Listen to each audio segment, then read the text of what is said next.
태종대 절벽 끝, 폭우가 쏟아지는 가운데 윤정이 휠체어 뒤에 서 있습니다.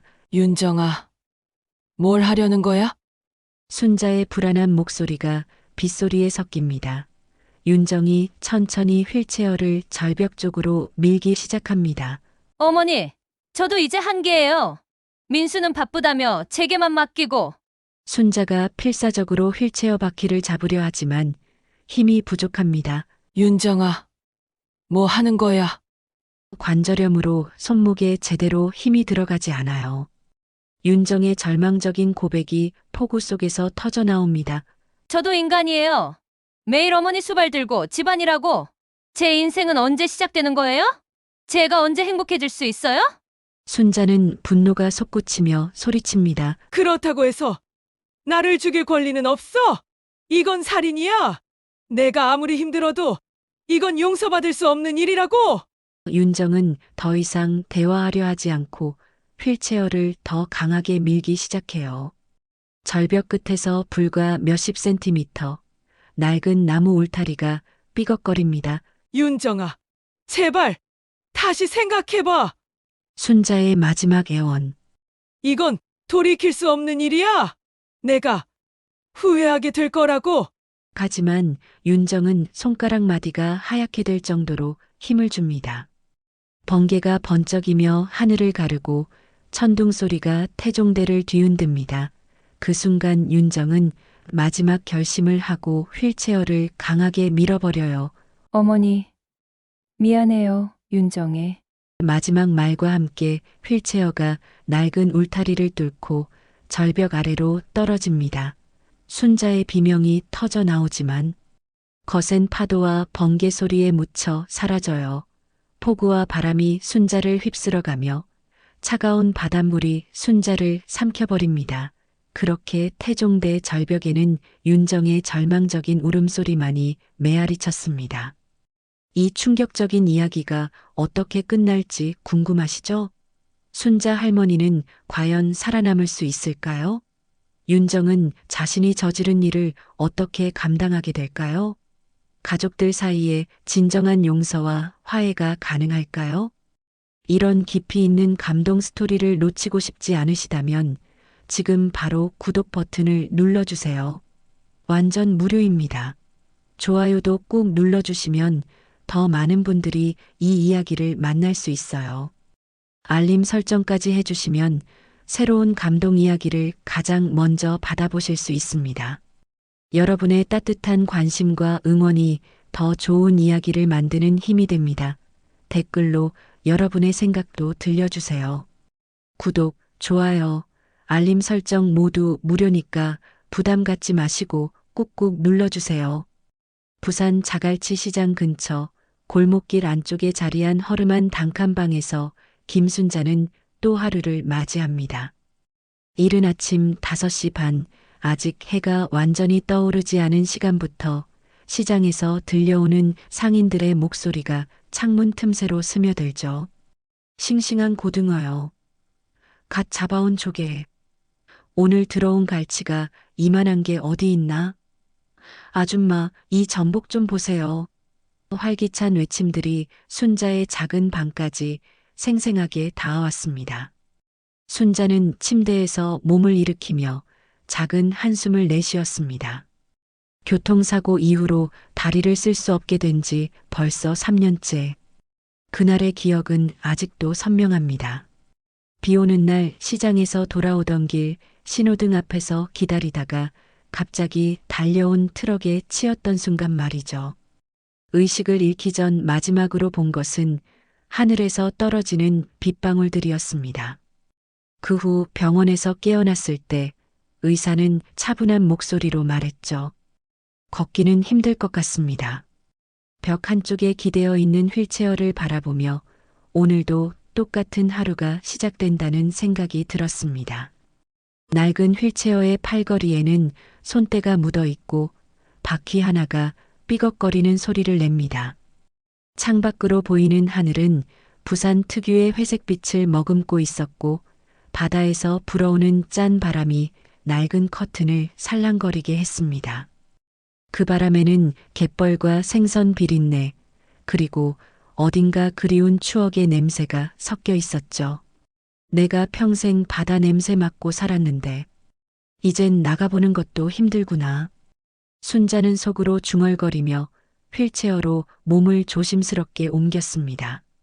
팔에 힘을 주어 몸을 지탱하는 동작 하나하나가 예전보다 훨씬 어려워졌습니다.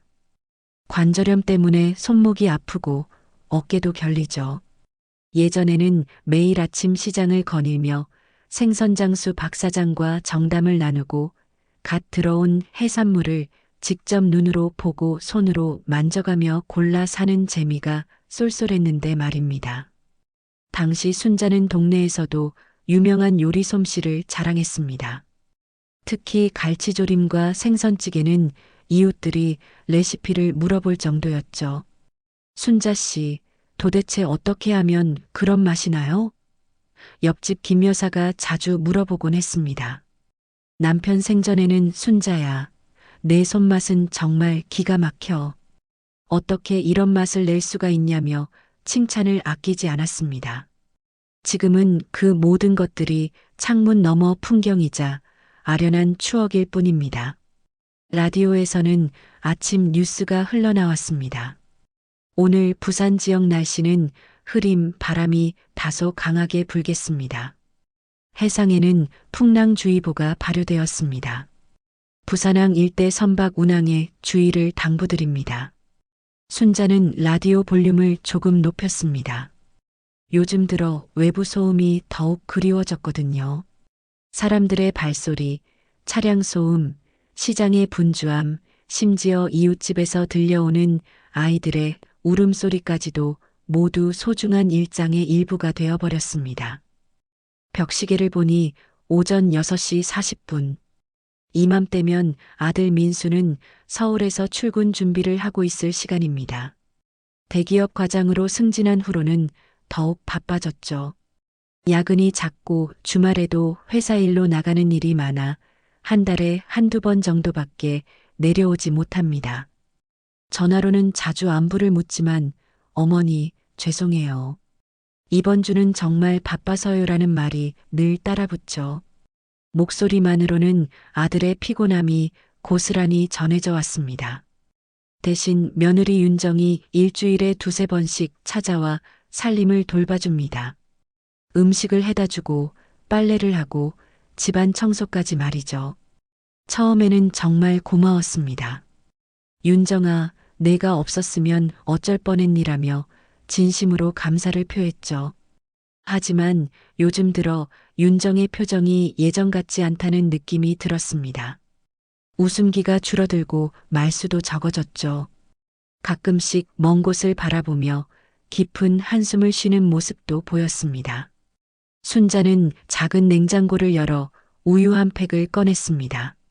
손목이 예전만큼 힘이 없어 뚜껑을 여는 것도 조심스럽습니다. 관절염 때문에 손가락이 뻣뻣해져서 간단한 일상생활도 쉽지 않죠. 우유를 컵에 따르는 것조차 떨리는 손 때문에 조금씩 흘려가며 해야 했습니다. 우유를 한 모금 마시며 창밖을 다시 바라보았습니다. 시장 입구에서 할머니 한 분이 지팡이를 짚고 천천히 걸어가는 모습이 보였습니다. 저분은 다리라도 성하시니 얼마나 다행이실까. 순자는 작은 위안을 삼으며 우유를 계속 마셨습니다. 차가운 우유가 목구멍을 타고 넘어가면서 아침의 공허함을 조금이나마 달래주는 것 같았죠. 예전에는 아침마다 직접 끓인 미역국이나 따뜻한 죽을 먹었는데 지금은 간단하게 우유나 빵으로 끼니를 때우는 일이 많아졌습니다. 요리하는 일 자체가 힘들어졌거든요. 책상 위에는 며느리 윤정이 사다 준 혈압약과 관절염 약, 소화제가 가지런히 놓여 있었습니다. 매일 같은 시간에 먹는 약들. 하얀색, 노란색, 빨간색의 알약들이 작은 약통에 요일별로 정리되어 있죠. 월요일부터 일요일까지 적힌 작은 칸막이들을 보면서 시간이 얼마나 기계적으로 흘러가는지 새삼 느꼈습니다. 이제는 일상의 한 부분이 되어버린 의료용품들을 보며 순자는 복잡한 마음이 들었습니다. 창문을 통해 들려오는 바다 냄새가 더욱 진해졌습니다. 오늘은 조금 습한 공기가 느껴지네요. 아마 비가 올 조짐인 것 같았습니다. 순자는 휠체어를 천천히 굴려 창가 근처로 이동했습니다. 바퀴가 삐걱거리는 소리가 작은 방 안에 울려 퍼졌죠.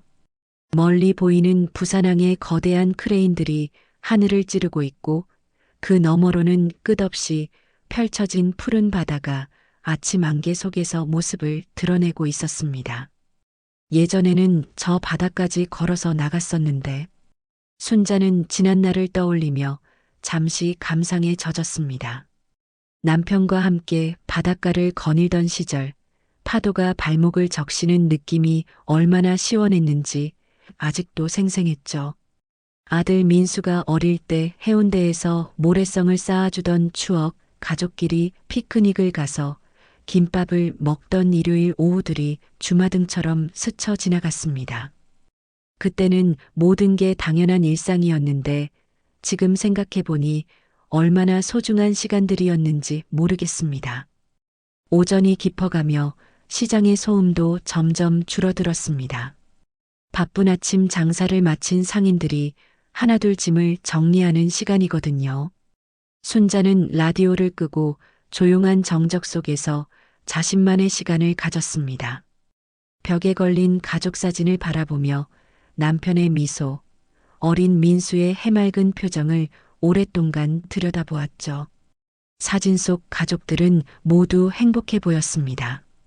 순자가 가족 사진을 바라보며 추억에 잠겨있던 오후 2시경 현관문을 두드리는 소리가 들려왔습니다. 어머니, 저예요. 며느리 윤정의 목소리였죠. 순자는 휠체어를 굴려 문 쪽으로 향했습니다.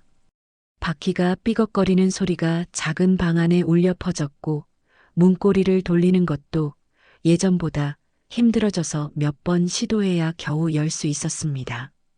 윤정아, 왔구나. 오늘은 무슨 일로? 순자는 반가운 마음으로 인사했습니다. 윤정은 검은색 긴팔 티셔츠에 청바지 차림이었는데 평소보다 화장이 진해 보였습니다. 눈 밑에 다크서클이 짙게 자리하고 있었고 입술은 붉은 립스틱으로 발라져 있었죠. 하지만 미소를 짓고 있는 윤정의 눈가에는 어딘가 어색한 기색이 스쳐 지나갔습니다. 마치 무언가를 숨기고 있는 사람의 표정처럼 말이에요. 어머니, 안녕하세요. 오늘 날씨가 좀 쌀쌀해서 따뜻한 죽을 끓여왔어요. 윤정은 비닐봉지에서 보온통을 꺼내며 말했습니다. 전복죽 냄새가 방 안에 퍼졌죠. 평소보다 더 정성스럽게 끓인 것 같았습니다. 전복도 큼지막하게 썰어 넣었고 쌀도 부드럽게 끓여진 게 한눈에 봐도 정성이 들어간 요리였어요. 순자는 고개를 끄덕이며 고마움을 표했습니다. 내가 이렇게 챙겨주니 정말 고맙다. 요즘 입맛이 없었는데 전복죽이라니 잘 먹겠다. 윤정은 죽을 그릇에 담아 순자 앞에 놓았습니다. 하지만 평소와 달리 말수가 적었고 자꾸 창밖을 바라보는 것 같았죠.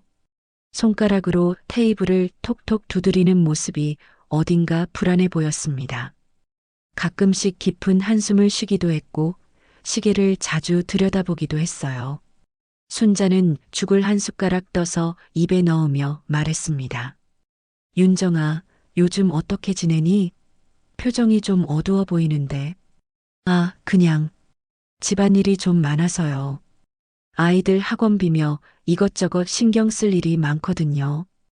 윤정은 애매하게 웃으며 대답했습니다.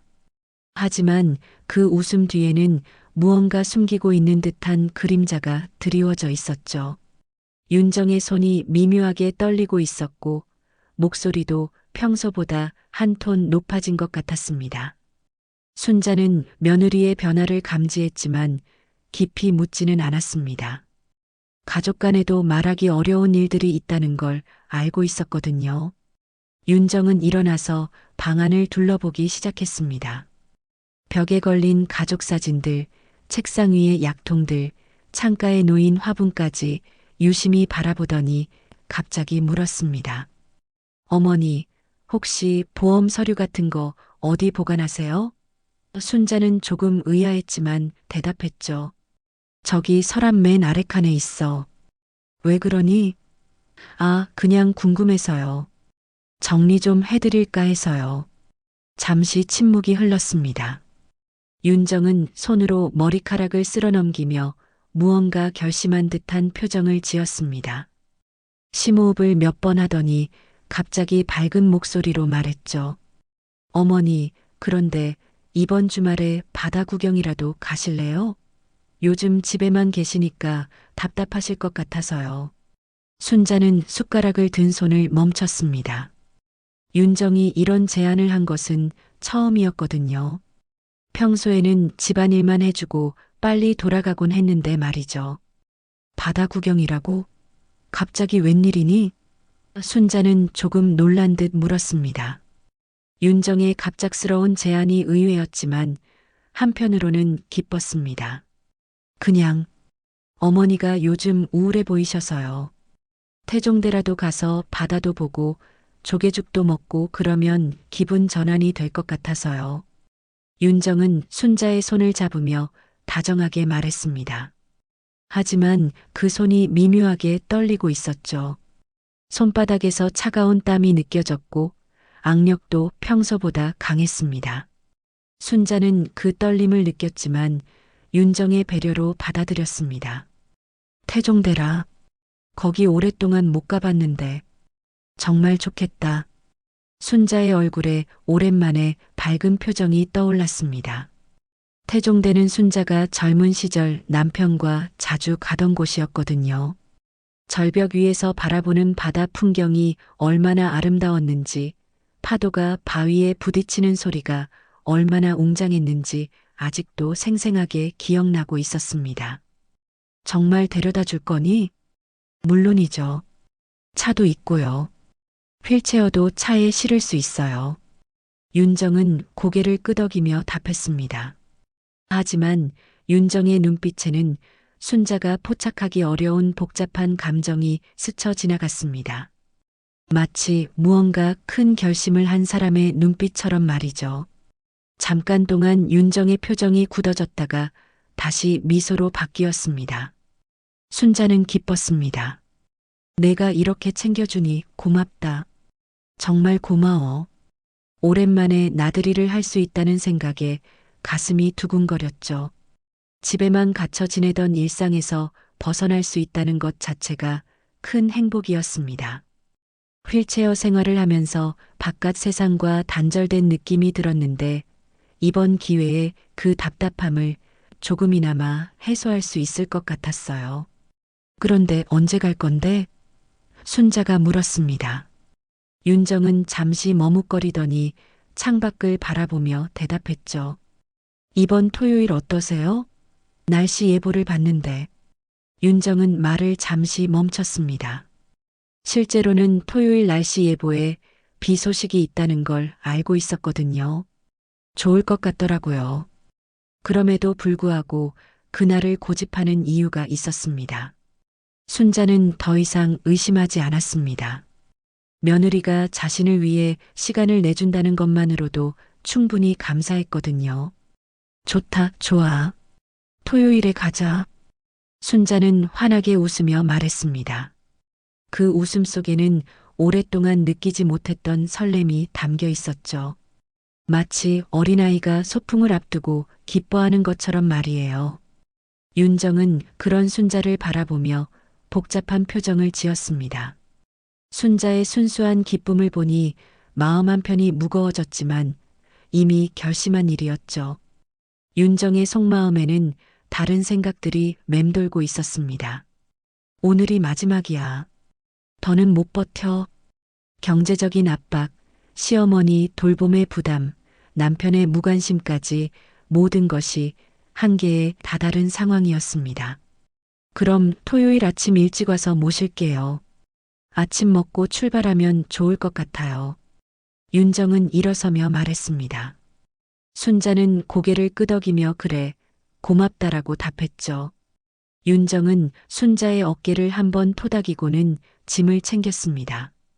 그 손길이 평소보다 조금 더 오래, 조금 더 강하게 느껴졌어요.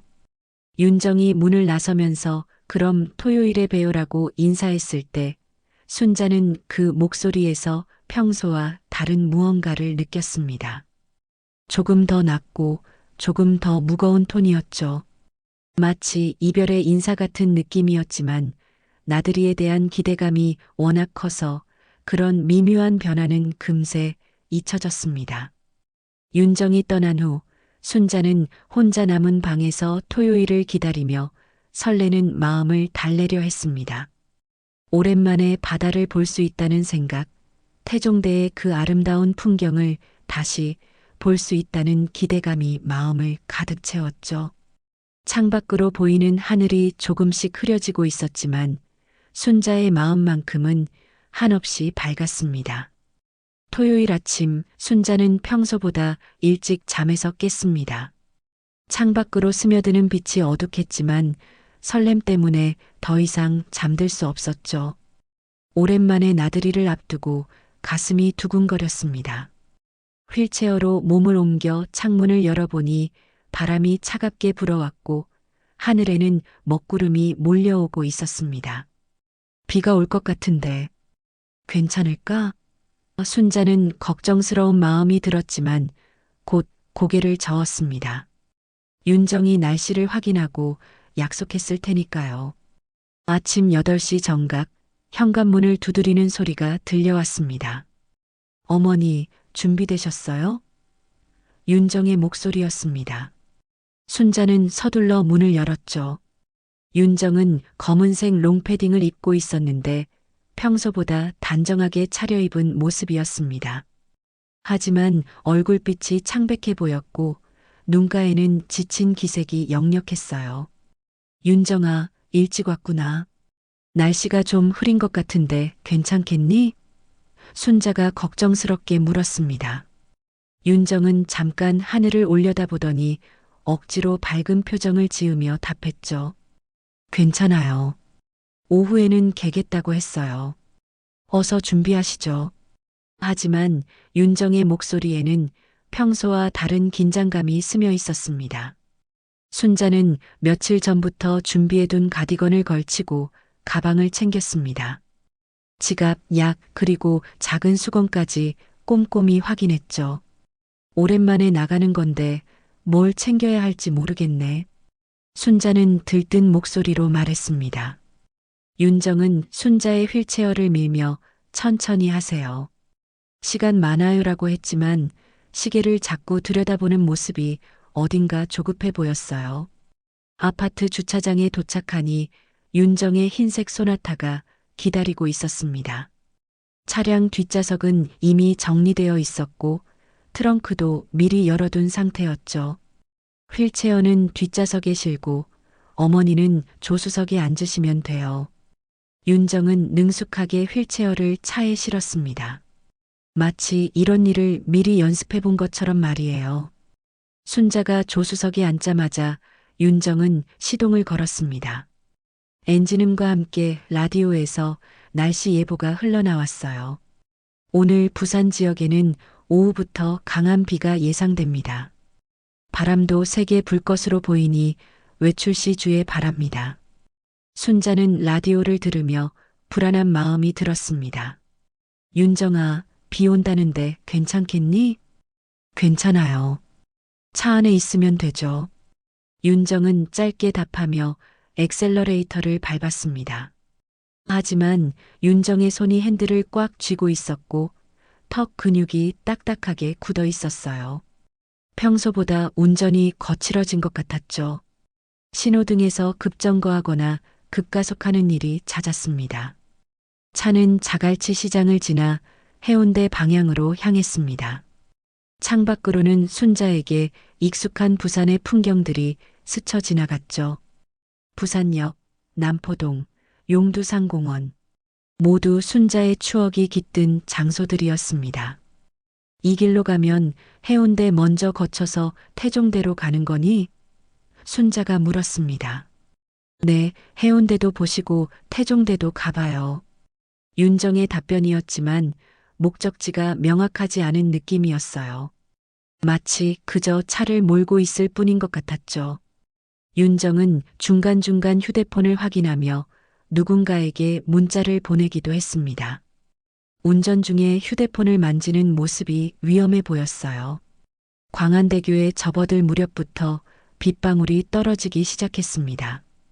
처음에는 보슬비 정도였지만 점점 굵어지더니 폭우로 변했죠. 앞유리에 빗물이 흘러내리면서 시야가 흐려졌습니다. 와이퍼가 빠르게 움직이며 삑삑거리는 소리를 냈어요. 윤정아, 비가 이렇게 오는데 괜찮겠니? 순자는 걱정스럽게 물었습니다. 광안대교 위에서 내려다보는 바다는 회색빛으로 일렁이고 있었고 파도가 높게 치솟고 있었어요. 평소에 보던 아름다운 부산 바다와는 전혀 다른 모습이었죠. 이럴 때일수록 파도가 멋있어요. 어머니, 구경하시죠. 윤정의 답변은 상황에 비해 너무 태연했습니다. 오히려 비가 내리는 것을 반기는 듯한 뉘앙스였어요. 순자는 그런 윤정의 반응이 이상하다고 느꼈지만 별다른 말은 하지 않았습니다. 차는 해운대를 지나 태종대 방향으로 향했습니다. 비는 더욱 세게 내렸고 바람도 강해져서 차가 흔들렸어요.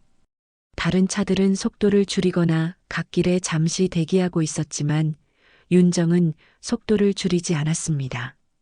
오히려 더 빠르게 달리는 것 같았죠. 윤정아, 천천히 가자. 급할 것 없잖니. 순자가 말했지만 윤정은 대답하지 않았습니다. 그저 전방을 응시하며 운전에만 집중하는 모습이었어요. 윤정의 옆모습을 본 순자는 뭔가 이상하다는 느낌을 받았습니다. 평소에 다정한 며느리와는 다른 모습이었거든요. 태종대 입구에 도착할 즈음에는 비가 정말 심하게 내리고 있었습니다. 관광객들은 모두 실내로 피해 있었고 주차장도 한산했어요. 이런 날씨에 관광하는 사람이 어디 있겠어요. 순자가 중얼거렸지만 윤정은 들은 척도 하지 않았습니다. 차에서 내리자마자 거센 바람이 몰아쳤습니다. 우산을 써도 소용없을 정도로 비가 세차게 내렸죠. 윤정은 트렁크에서 휠체어를 꺼내며 어머니, 잠깐만요라고 했습니다. 하지만 이런 날씨에 휠체어를 타고 나갈 수 있을지 의문이었어요. 윤정아, 이런 날씨에 나가면 안 되겠다. 차 안에서 구경하자. 순자가 제안했지만 윤정은 고개를 저었습니다. 어머니, 힘들게 여기까지 왔는데 그냥 가면 아쉽잖아요. 잠깐만 나가봐요. 윤정의 목소리에는 강한 의지가 담겨 있었습니다. 순자는 윤정의 말에 따라 휠체어에 앉았습니다. 우산을 받쳐들고 있었지만 옷은 금세 젖어들었어요. 찬바람이 뼛속까지 스며들어서 몸이 떨렸죠. 춥다, 윤정아. 빨리 들어가자. 하지만 윤정은 휠체어를 밀어 절벽 쪽으로 향했습니다. 폭우 속에서 태종대의 절벽 근처로 다가갈수록 순자는 점점 불안해졌습니다. 파도 소리가 우렁차게 들려왔고 바람이 더욱 거세게 몰아쳤어요. 이런 날씨에 절벽 근처에 가는 것이 위험하다는 생각이 들었지만 윤정은 멈추지 않고 계속 휠체어를 밀어갔습니다. 폭우 속에서 윤정은 휠체어를 밀어 태종대 절벽 근처로 계속 향했습니다. 순자는 점점 커지는 불안감을 느꼈죠. 바람이 너무 세서 우산이 뒤집어질 지경이었고 비는 옷을 완전히 적셔버렸습니다. 윤정아, 정말 위험해. 이제 그만 들어가자. 순자는 떨리는 목소리로 말했지만 윤정은 대답하지 않았습니다. 태종대 전망대 주변은 완전히 적막했습니다. 평소라면 관광객들로 붐볐을 곳이 오늘은 유령 도시처럼 조용했죠. 매점들도 모두 문을 닫았고 안내소 직원들도 보이지 않았습니다. 오직 폭우와 바람 소리, 그리고 아래쪽에서 들려오는 거친 파도 소리만이 태종대를 지배하고 있었어요. 왜 이렇게 절벽 쪽으로만 가는 거지? 순자는 속으로 중얼거리며 주변을 둘러보았습니다. 휠체어가 지나가기 어려운 울퉁불퉁한 길을 윤정은 억지로 밀어갔어요.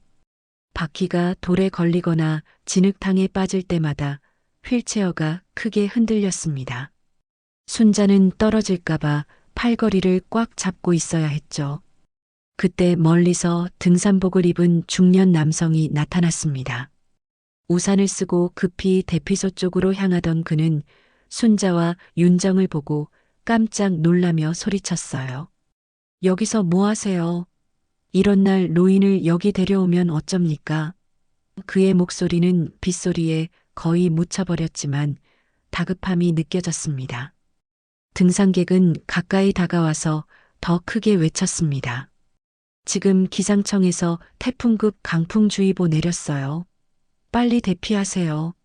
하지만 윤정은 그 말을 들은 척도 하지 않았습니다. 오히려 등산객을 무시하고 휠체어를 더 빠르게 밀어갔어요.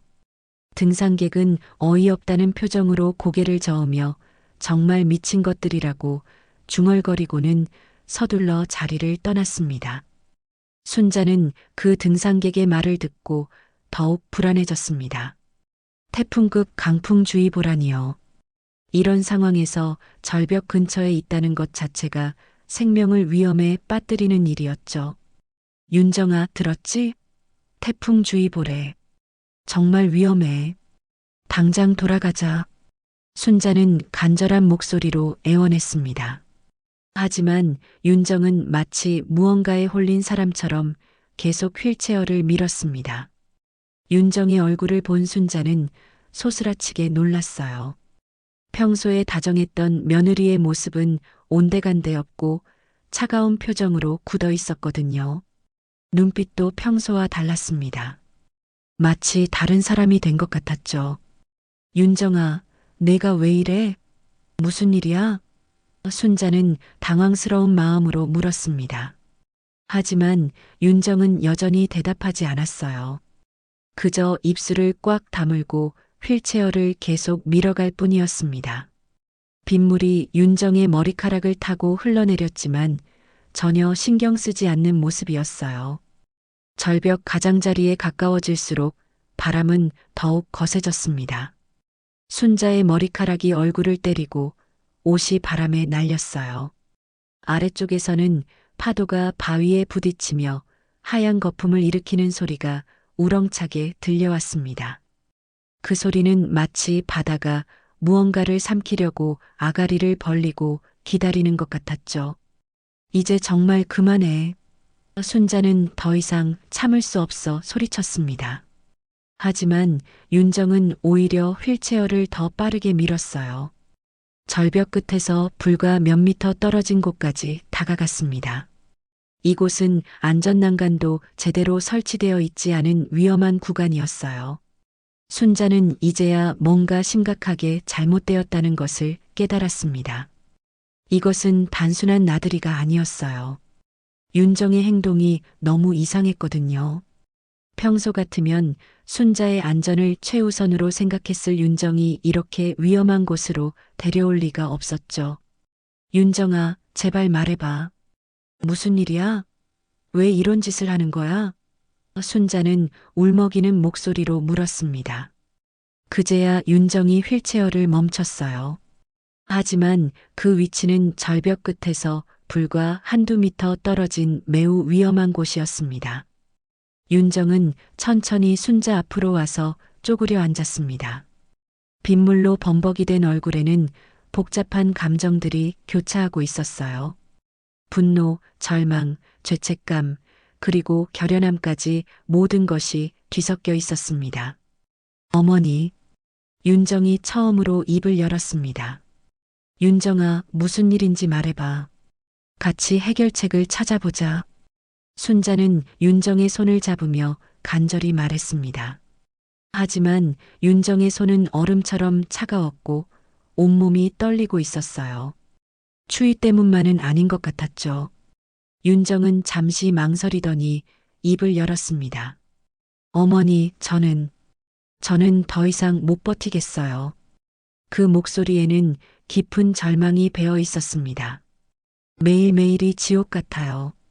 어머니 모시는 것도, 집안일도, 아이들 뒷바라지도, 모든 게 제 몫이에요. 순자는 윤정의 말을 듣고 가슴이 무너지는 느낌이었습니다. 며느리가 이렇게 힘들어하고 있었다는 것을 전혀 몰랐거든요. 윤정아, 미안해. 내가 너한테 너무 의존했구나. 하지만 이런 식으로 해결할 문제는 아니야. 하지만 윤정은 고개를 저었습니다. 어머니는 몰라요. 민수 오빠는 서울에서 바쁘다며 한 달에 한 번도 제대로 안 와요. 모든 책임은 제게만 떠넘기고요. 제 인생은 어떻게 되는 거예요? 윤정의 목소리가 점점 높아졌습니다. 그래도 이렇게 하면 안 돼. 다른 방법이 있을 거야. 순자는 필사적으로 윤정을 설득하려 했습니다. 하지만 윤정은 이미 마음을 정한 듯 보였어요. 눈빛이 차갑게 굳어 있었고 주먹을 꽉 쥐고 있었습니다. 폭우는 더욱 세차게 내렸고 바람도 더욱 거세졌습니다. 순자는 이 상황에서 벗어나야 한다는 절박함을 느꼈지만 휠체어에 앉은 채로는 어떻게 할 수가 없었어요. 윤정만이 이 상황을 끝낼 수 있었습니다. 그때 갑자기 번개가 하늘을 가르며 번쩍였고 곧이어 우렁찬 천둥 소리가 태종대 전체를 뒤흔들었습니다. 그 순간 윤정의 표정이 완전히 바뀌었어요. 마치 최종 결심을 내린 사람의 얼굴이었습니다. 윤정은 천천히 일어나서 휠체어 뒤로 돌아갔습니다. 번개가 하늘을 가른 직후의 정적 속에서 순자는 윤정의 변화된 분위기를 느꼈어요. 평소에 다정한 며느리가 아닌 완전히 다른 사람이 된 것 같았죠. 윤정의 발걸음 소리가 젖은 땅을 밟으며 둔탁하게 울렸습니다. 윤정의 손이 휠체어 손잡이를 천천히 잡았어요. 그 손은 더 이상 떨리지 않았습니다. 오히려 단단하게 굳어져 있었죠. 파도가 발밑을 때리는 절벽 끝. 이곳은 태종대에서도 가장 위험한 구간 중 하나였습니다. 안전난간이 제대로 설치되지 않았고 낡은 나무 울타리만이 절벽과의 경계를 표시하고 있었어요. 그마저도 오랜 비바람에 썩어서 언제 무너질지 모르는 상태였죠. 아래로는 수십 미터 높이의 절벽이 있고 그 밑에는 날카로운 바위들과 거친 파도가 기다리고 있었습니다. 윤정은 손에 힘을 주며 휠체어를 조금씩 절벽 쪽으로 밀기 시작했습니다. 바퀴가 젖은 땅을 굴러가며 작은 소리를 냈어요. 순자는 그 움직임을 감지하고 깜짝 놀랐습니다. 윤정아, 뭐 하는 거야?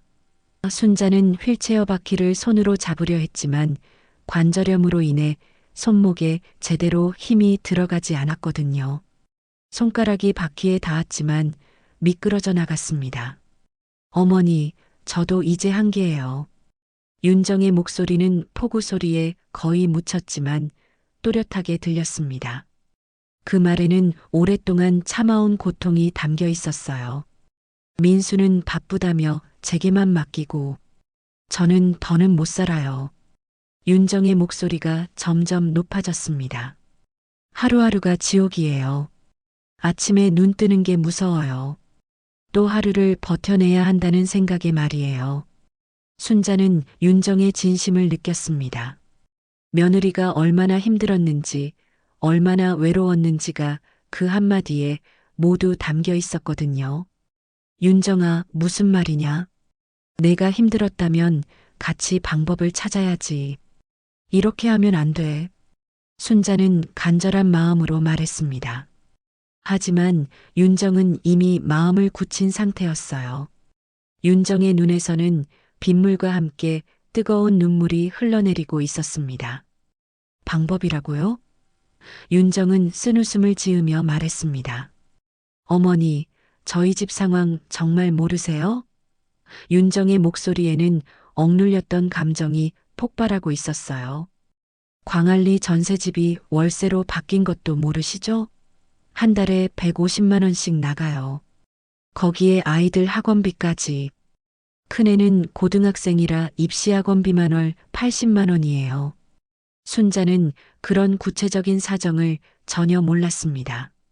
며느리가 이렇게 경제적으로 어려운 상황에 처해 있었다는 것을 말이죠. 그런 일이 있었구나. 왜 진작 말하지 않았니? 순자의 목소리에도 미안함이 배어 있었어요. 말해서 뭘 하죠? 어머니가 도와주실 수 있어요? 윤정은 더욱 격한 목소리로 말했습니다. 남편 월급은 300만 원 조금 넘어요. 월세, 생활비, 학원비 내고 나면 남는 게 없어요. 제가 일을 나가야 하는데 어머니 때문에 못 나가잖아요. 어머니 혼자 두고 나갈 수는 없으니까요. 윤정의 목소리에는 깊은 분노와 절망이 섞여 있었습니다. 순자는 그제야 윤정이 처한 현실을 조금이나마 이해할 수 있었습니다. 경제적인 어려움, 돌봄의 부담, 그리고 미래에 대한 절망까지 모든 것이 윤정을 짓누르고 있었던 거죠. 그렇다고 해도 이건 아니야. 우리 같이 해결책을 찾아보자. 나도 요양원 들어갈 수 있어. 정부 지원도 있을 거고. 하지만 윤정은 비웃듯이 고개를 저었습니다. 요양원비가 얼마인지 아세요? 한 달에 200만 원은 좋게 들어요. 정부 지원 받으려면 몇 년을 기다려야 하고요. 그 돈이 우리한테 어디 있어요? 윤정의 목소리가 점점 커졌습니다. 어머니는 편하게 생각하시지만 현실은 그렇지 않아요. 윤정은 더욱 휠체어를 강하게 밀었습니다. 차라리 이렇게 하는 게 나아요. 그러면 보험금도 나오고 저도 자유로워지고 우리 가족이 다시 살 수 있어요. 윤정의 말에는 자기 합리화가 가득했습니다. 순자는 그 말을 듣고 전율했습니다. 윤정이 보험금을 노리고 있었다는 것을 깨달았거든요. 윤정아, 설마 보험금 때문에 이러는 거야? 순자의 목소리가 떨렸습니다. 믿고 싶지 않았지만 상황은 점점 명확해지고 있었어요. 윤정은 잠시 침묵했습니다. 그리고는 차가운 목소리로 대답했어요. 어머니 생명보험금이 1억이에요.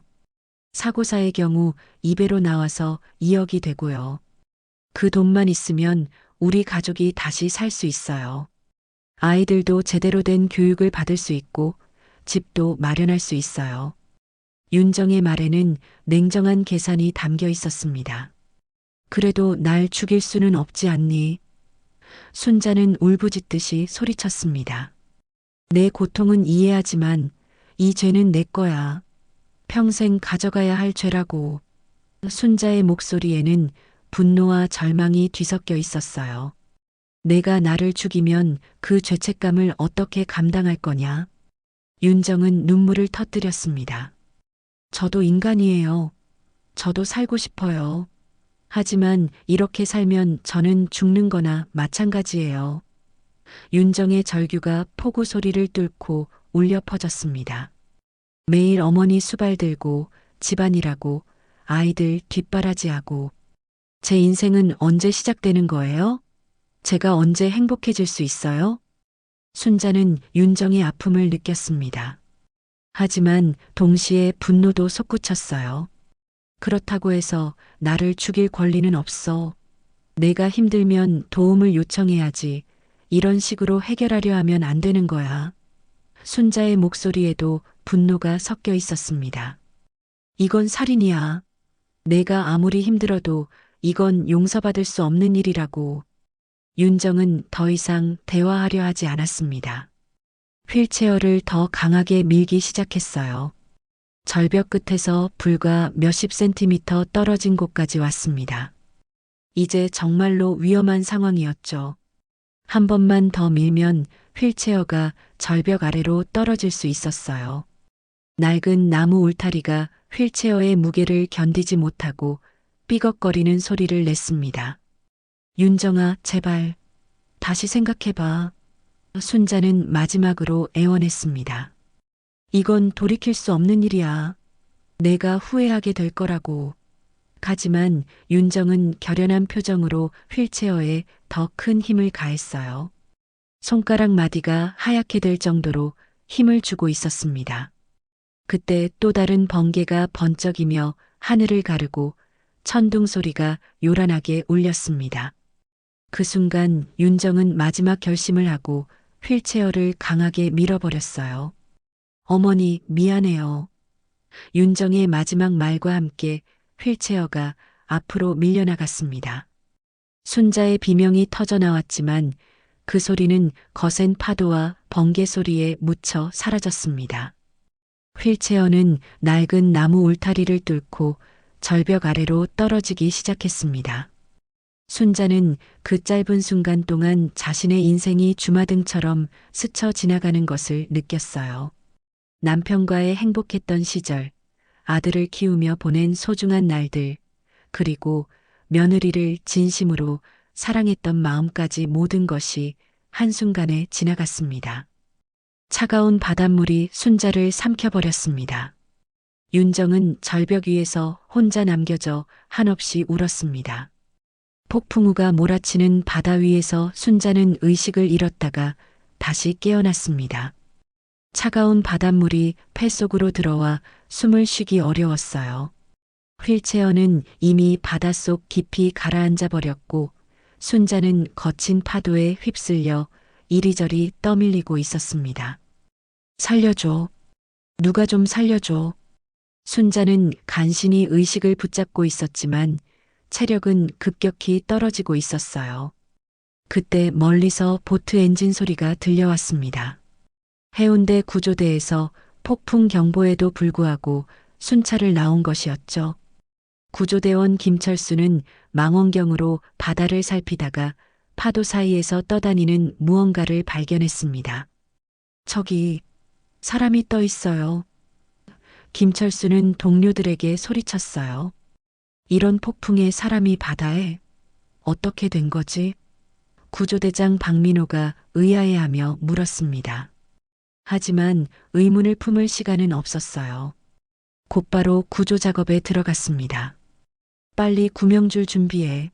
저 할머니 금방 익사할 것 같아. 구조대원들은 거친 파도와 강풍에 맞서며 순자에게 다가갔습니다. 파도가 보트를 심하게 흔들었지만 숙련된 구조대원들은 침착하게 구조 작업을 진행했어요. 할머니, 정신 차리세요. 우리가 구조하러 왔어요. 김철수가 순자에게 소리쳤습니다. 순자는 의식이 희미했지만 구조대원의 목소리를 들었습니다.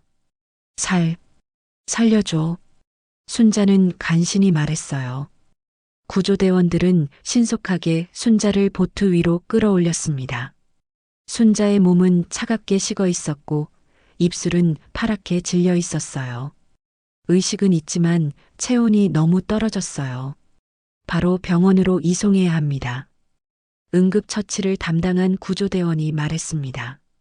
보트는 즉시 해운대 해변으로 향했고 대기하고 있던 구급차가 순자를 부산대학교병원으로 이송했어요. 응급실에서 의료진들이 순자의 응급처치에 나섰습니다. 체온 회복이 우선이에요. 따뜻한 수액과 산소 공급을 지속하세요. 담당 의사가 지시했어요. 다행히 순자는 생명에는 지장이 없었지만 폐에 들어간 바닷물 때문에 폐렴 위험이 있었습니다. 몇 시간 후 순자는 의식을 완전히 회복했습니다. 병실에서 눈을 뜬 순자는 자신이 살아있다는 것에 놀랐어요. 내가 살았구나. 순자는 중얼거리며 천장을 바라보았습니다. 그리고 곧 윤정이 자신에게 한 일이 떠올랐어요. 담당 경찰관 이영석이 병실로 들어왔습니다. 할머니, 안녕하세요. 저는 부산 중부경찰서 이영석 경장입니다. 몸은 좀 어떠세요? 순자는 고개를 끄덕이며 답했어요. 괜찮습니다. 그런데 어떻게 바다에 빠지게 되신 건가요? 목격자도 없고 정황이 이상해서요. 이영석 경장이 조심스럽게 물었습니다. 순자는 잠시 망설였어요. 며느리를 신고해야 하는 상황이 괴로웠거든요. 하지만 순자는 결국 진실을 말하기로 했습니다. 내 며느리가 날 죽이려 했어요. 순자는 흐느끼며 말했습니다. 이영석 경장은 깜짝 놀랐어요. 며느리가요? 자세히 말씀해 주세요. 순자는 윤정과 함께 태종대에 간 일, 그곳에서 벌어진 일들을 상세히 설명했습니다. 처음에는 나들이라고 했는데 알고 보니 보험금을 노리고 있었어요. 휠체어를 밀어서 절벽 아래로 떨어뜨렸습니다. 순자의 증언을 들은 이영석 경장은 즉시 수사에 착수했어요. 혹시 증거가 될 만한 게 있을까요? 이영석 경장이 물었습니다. 순자는 생각해 보더니 말했어요. 윤정이가 보험금 얘기를 구체적으로 했어요. 1억이라고, 사고 사면 2배라고. 경찰은 즉시 윤정의 휴대폰을 압수수색했습니다. 윤정은 집에서 불안하게 기다리고 있었는데 갑자기 경찰이 들이닥치자 당황했어요. 무슨 일이세요? 윤정이 떨리는 목소리로 물었습니다. 김윤정 씨, 시어머니 김순자 씨 살인미수 혐의로 조사받으셔야 합니다. 이영석 경장이 말했어요. 윤정은 순간 얼굴이 새하얗게 변했습니다. 그게 무슨, 어머니가 살아계신다고요? 경찰은 윤정의 휴대폰에서 충격적인 내용을 발견했습니다. 카카오톡 대화에서 윤정이 남편에게 보낸 메시지였어요. 보험금만 들어오면 모든 게 달라질 거야. 조금만 더 참아. 그리고 며칠 전 검색 기록에는 태종대 안전사고, 생명보험 사고사 보험금, 휠체어 사고 등의 내용이 있었습니다. 또한 보험회사에 문의한 통화 기록도 발견되었어요.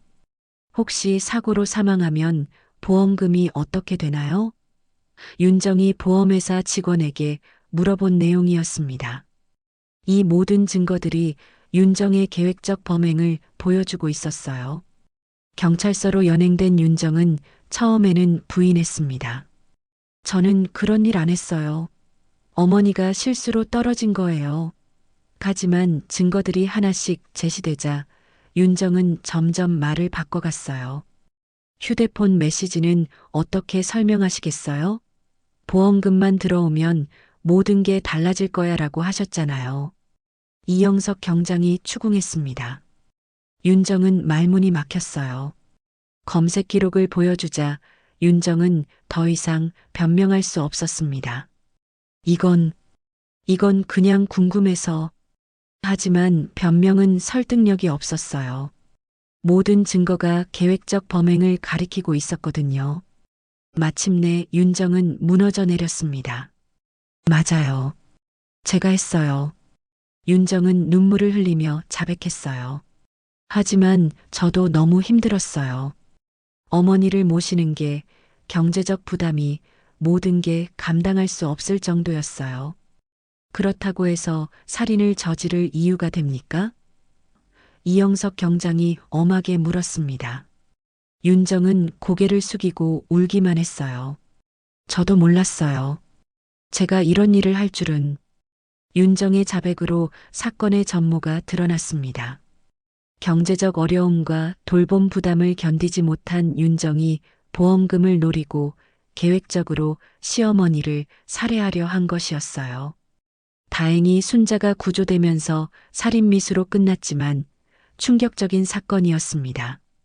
언론에서도 이 사건을 크게 다뤘습니다.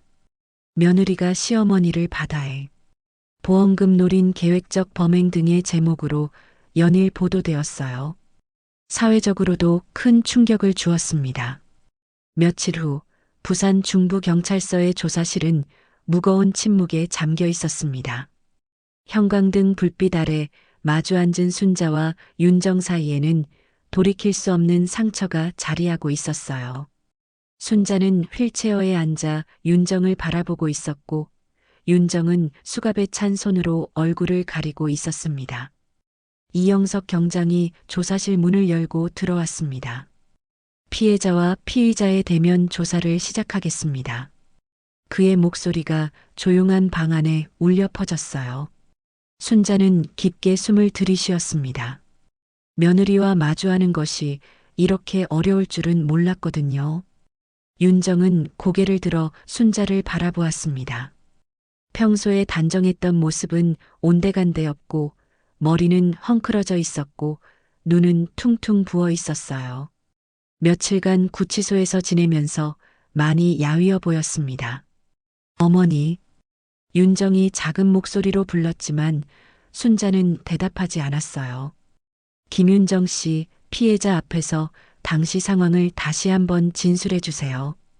이영석 경장이 말했습니다. 윤정은 떨리는 목소리로 입을 열었어요.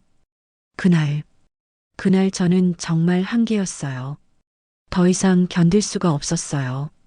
순자는 윤정의 말을 들으며 복잡한 감정이 들었습니다. 분노와 배신감, 그리고 한편으로는 며느리에 대한 연민까지 뒤섞여 있었어요. 한계였다고 해서 나를 죽이려 했단 말이냐? 순자의 목소리에는 깊은 상처가 배어 있었습니다. 윤정은 눈물을 터뜨렸습니다. 저도 인간이에요. 저도 인간이라고요. 윤정의 절규가 조사실에 울려 퍼졌어요. 광안리 임대료, 애들 학원비, 생활비. 남편은 모르잖아요. 어머니까지 제가 다 책임져야 했다고요. 윤정의 목소리가 점점 커졌습니다. 남편 민수가 모른다고? 순자는 놀란 듯 물었습니다. 그동안 아들이 가정 상황을 알고 있다고 생각했거든요. 윤정은 고개를 저었어요. 오빠는 서울에서 바쁘다며 한 달에 한 번도 제대로 안 와요. 집안 사정은 전혀 모르고 저한테만 맡겨놓고 이영석 경장이 개입했습니다. 그런 어려움이 있었다 해도 살인을 시도할 이유는 되지 않습니다. 다른 해결 방법들이 있었잖아요. 윤정은 쓴웃음을 지었어요. 다른 방법이요? 요양원은 한 달에 200만 원, 간병비는 100만 원. 그 돈이 어디 있어요? 순자는 그제야 윤정이 처한 현실을 구체적으로 알 수 있었습니다. 윤정아, 그렇게 힘들었으면 진작 말했어야지. 우리가 같이 방법을 찾아볼 수 있었잖니. 하지만 윤정은 고개를 저었어요. 말해봤자 달라지는 게 없어요. 어머니도 연금이 얼마 안 되시잖아요. 그래도 날 죽일 수는 없지 않니. 내가 내 시어머니지만 그래도 한 사람의 생명이야. 순자의 목소리가 떨렸습니다. 내가 힘든 건 이해하지만 이 죄는 내 거야. 용서할 수 없는 일이라고. 윤정은 더욱 울음을 터뜨렸습니다. 알아요. 제가 잘못했어요. 하지만 저는 정말 막막했어요. 앞이 안 보였어요. 윤정의 손이 떨리고 있었어요. 매일 밤 잠들기 전에 생각했어요. 내일은 어떻게 하루를 버텨낼까? 언제까지 이렇게 살아야 할까? 순자는 윤정의 고통을 이해할 수 있었습니다. 하지만 동시에 배신감도 컸어요. 그렇다고 해서 보험금을 노리고 나를 죽이려 한 건 용서할 수 없어. 내가 진짜 힘들었다면 솔직하게 도움을 요청했어야지. 도움을 요청한다고요? 윤정이 고개를 들었어요. 누구한테요? 민수 오빠는 바쁘다고 하고 시댁 식구들은 다 서울에 있고 저희 친정은 더 가난해요. 누가 도와줘요? 윤정의 목소리에는 절망이 가득했습니다. 이영석 경장이 자료를 들춰보며 말했습니다. 그런데 김윤정 씨 보험금 관련해서 몇 번이나 문의하셨더군요. 이건 우발적 범행이 아니라 계획적이었다는 뜻 아닙니까? 윤정은 말문이 막혔어요. 언제부터 이런 생각을 했나? 순자가 조용히 물었습니다. 윤정은 한참을 망설이다가 답했어요. 작년 겨울부터요. 전세금 반환받지 못해서 월세로 바뀌었을 때부터요. 그때부터 정말 견딜 수 없었어요.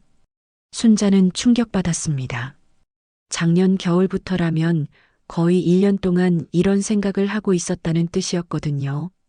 1년 동안, 1년 동안 나를 죽일 생각을 했단 말이냐? 순자의 목소리가 떨렸어요.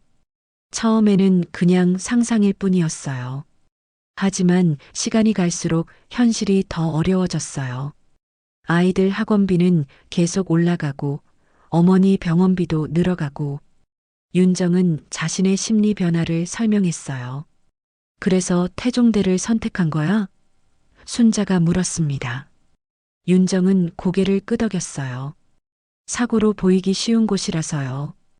그리고 예전에 어머니가 좋아하신다고 하셔서 윤정의 마지막 말에 순자는 더욱 충격을 받았어요. 내가 좋아한다고 했던 곳에서 나를 죽이려 했다고? 순자는 믿을 수 없다는 표정이었어요. 그렇게까지 생각이 돌아간 거야? 윤정은 얼굴을 가리고 울었습니다. 이영석 경장이 엄한 목소리로 말했습니다. 김윤정 씨, 이는 명백한 살인미수입니다. 계획적이고 의도적인 범행이에요.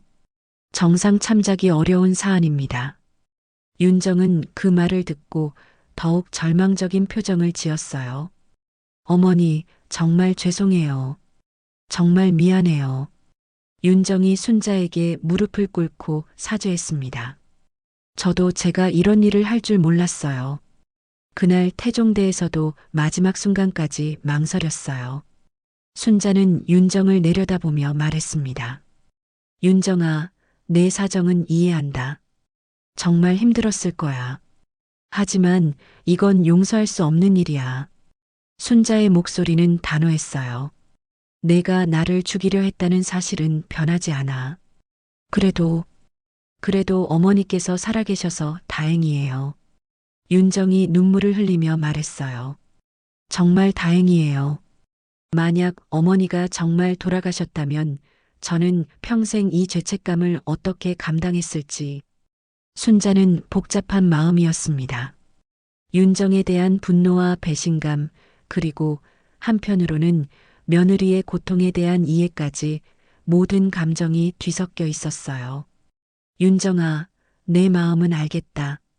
하지만 이 일로 인해 우리 사이는 돌이킬 수 없게 되었어. 조사는 몇 시간 더 계속되었습니다. 윤정의 구체적인 범행 동기와 계획 과정이 낱낱이 밝혀졌어요. 경제적 어려움이 주된 원인이었지만 그것이 살인 시도를 정당화할 수는 없었습니다.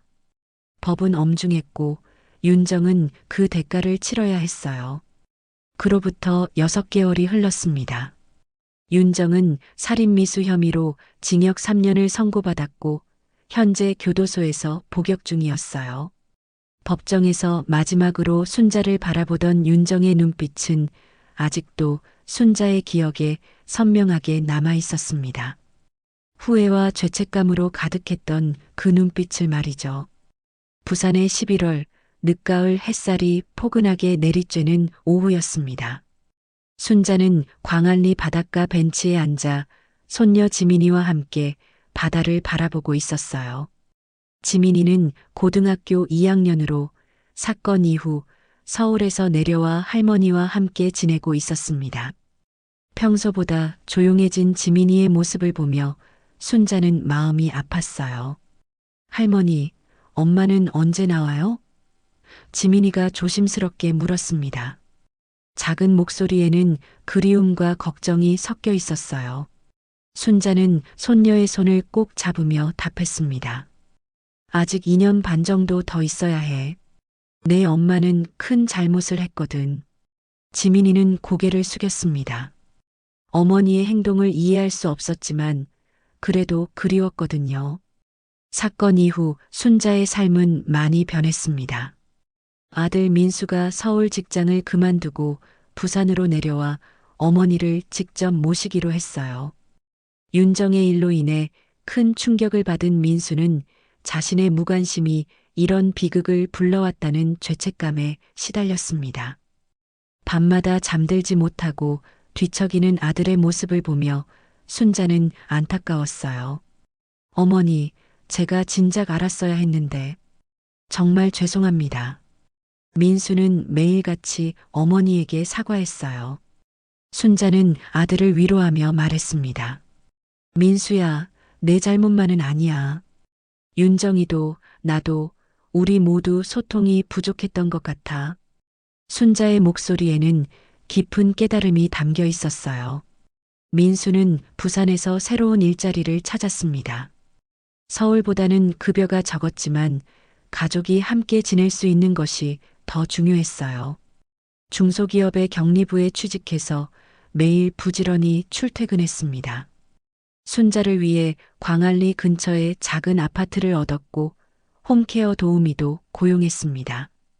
경제적으로는 여전히 어려웠지만 가족이 함께 있다는 것만으로도 충분했어요. 할머니, 그때 정말 무서웠죠? 지민이가 조심스럽게 물었습니다. 순자는 잠시 그날을 떠올렸어요.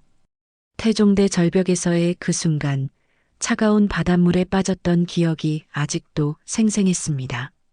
그래, 정말 무서웠어. 하지만 살아남을 수 있어서 다행이야. 순자는 지민이의 어깨를 다독이며 말했어요. 엄마가 왜 그랬을까요? 지민이의 목소리에는 혼란이 가득했어요. 어머니에 대한 그리움과 실망감이 동시에 느껴졌습니다. 순자는 신중하게 답했습니다. 내 엄마도 너무 힘들었던 것 같아. 하지만 그렇다고 해서 사람을 해치려 한 건 절대 용서받을 수 없는 일이지. 순자는 손녀에게 올바른 가치관을 심어주고 싶었어요. 멀리서 파도 소리가 잔잔하게 들려왔습니다. 오늘의 바다는 그날의 거친 바다와는 전혀 달랐어요. 평화롭고 고요했습니다. 갈매기들이 바다 위를 자유롭게 날아다니고 있었고 낚시하는 사람들의 모습도 보였어요. 연인들이 손을 잡고 산책하는 모습, 아이들이 모래사장에서 뛰어노는 소리까지 모든 것이 평범하고 소중해 보였습니다. 할머니, 엄마를 용서하실 건가요? 지민이가 핵심적인 질문을 했습니다. 순자는 오랫동안 이 문제로 고민해 왔어요. 윤정에 대한 분노와 배신감, 그리고 한편으로는 며느리의 고통에 대한 이해까지 복잡한 감정들이 얽혀 있었거든요. 지민아, 용서라는 건 쉽지 않은 일이야. 순자는 신중하게 말했어요. 내 엄마가 한 일은 분명 잘못된 거야. 하지만 그 사람도 너무 힘들었을 거야. 용서한다는 건 그 잘못을 없던 일로 만드는 게 아니라 원망을 내려놓는 거라고 생각해. 순자의 목소리에는 깊은 성찰이 담겨 있었어요. 지민이는 할머니의 말을 곰곰 생각해 보았습니다. 그럼 할머니는 엄마를 용서하신 건가요? 순자는 바다를 바라보며 답했어요. 아직은 모르겠어. 하지만 미워하며 사는 것보다는 평안하게 사는 게 나을 것 같아. 순자는 자신도 아직 확신하지 못하고 있음을 솔직하게 인정했습니다. 벤치 옆으로 민수가 다가왔습니다.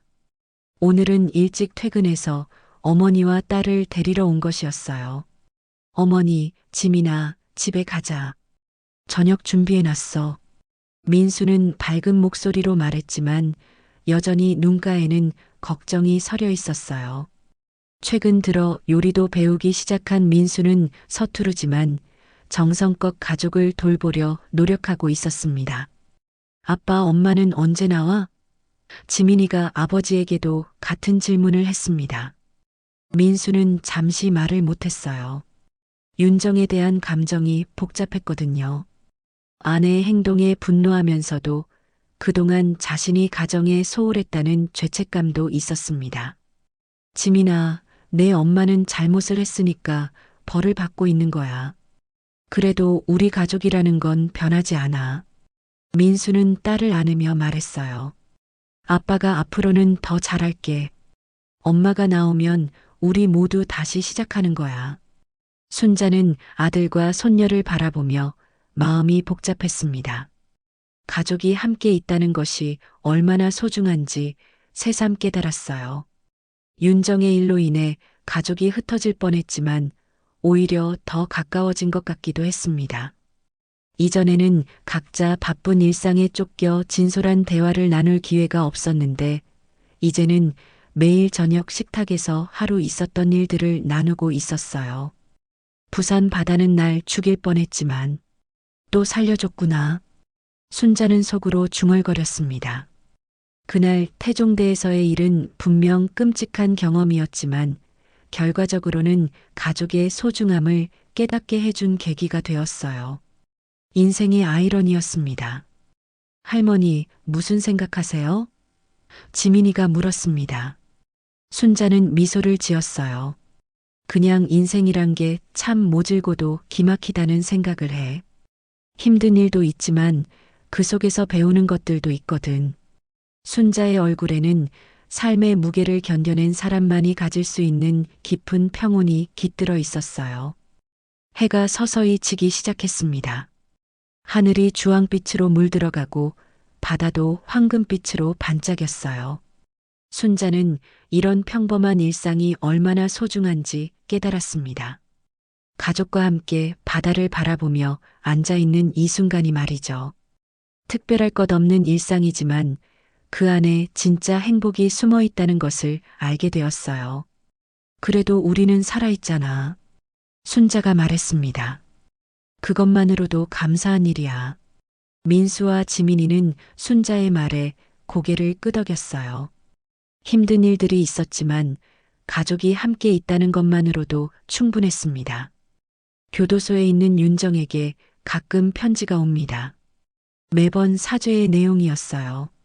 순자는 그 편지들을 읽으며 복잡한 마음이 들었습니다. 미움과 연민이 동시에 느껴졌거든요. 언젠가는 윤정을 만나 진솔한 대화를 나눠야 할 것 같았어요.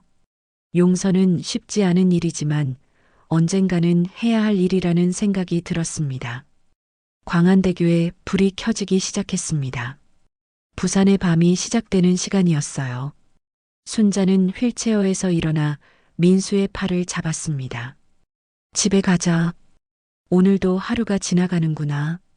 순자의 목소리에는 하루를 무사히 보낸 것에 대한 감사가 배어 있었어요. 세 사람은 천천히 집으로 향했습니다. 바다에서 불어오는 바람이 따뜻했어요. 순자는 뒤돌아 한 번 더 바다를 바라보았습니다. 그 바다가 자신에게 죽음의 공포를 안겨주었지만 동시에 새로운 삶의 의미도 깨닫게 해주었거든요.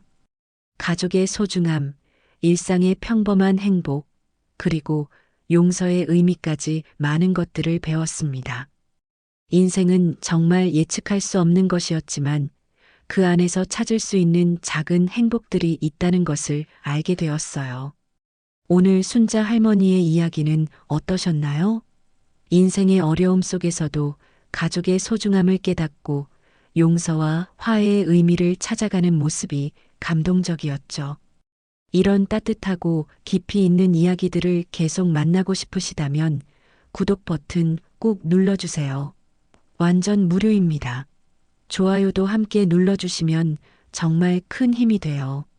알림 설정까지 해주시면 새로운 감동 스토리를 가장 먼저 받아보실 수 있어요. 댓글로 오늘 이야기에 대한 여러분의 생각도 들려주세요. 어떤 장면이 가장 기억에 남으시나요? 여러분의 따뜻한 마음과 응원이 더 좋은 이야기를 만드는 원동력입니다. 구독, 좋아요, 알림, 댓글 모두 무료니까 부담 없이 참여해주세요. 오늘도 이 영상을 봐주셔서 정말 감사합니다. 여러분 모두 행복하세요. 다음 이야기에서 또 만나요.